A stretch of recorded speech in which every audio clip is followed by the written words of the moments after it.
Britain's Prime Minister has taken a trip to northern Scotland to argue his case against Scottish independence.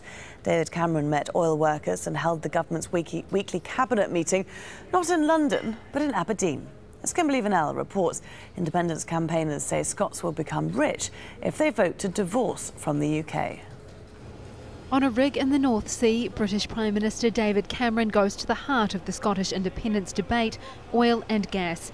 Current production in the region is worth $60 billion to the UK economy every year, but production is declining and exploration rates are at an all-time low. Cameron says Scotland needs the UK to turn that around. Because we're a top 10 economy, we can afford the tax allowances, the investment, the long-term structure that's necessary to make sure we recover as much from the North Sea as possible, and that's good for everybody. On dry land, Scotland's First Minister Alex Salmond took aim at Cameron's comments. He says an independent Scotland would follow in Norway's footsteps, which, by funneling profits into an oil fund, has become one of the richest countries per capita in the world. Oil and gas in Norway is 30% of its revenues. In Scotland, it would be 15% of its revenues. It provides an example of how a country can steward its natural resources in an effective, efficient and long-term way. The Scottish Government says future oil and gas reserves in the North Sea are worth $2.5 trillion to an independent Scotland over the next 30 years.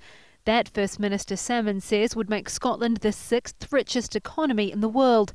But Treasury says that figure is misleading, as it's based on the most optimistic production estimates, relies on set exchange rates, and doesn't take into account foreign ownership, which sees large profits flowing offshore. The political sparring in Aberdeen coincides with a major report into the UK oil and gas industry by former oil tycoon Sir Ian Wood. In it, he recommends the industry is given a major shake-up and a new independent regulator be set up. Or he says the government risks leaving billions of dollars worth of untapped natural resources under the sea. In Aberdeen, independence is more of an emotive issue than an economic one. I'm just tired of London telling Scotland what to do and what not to do. I believe Scotland should and can be independent, yeah.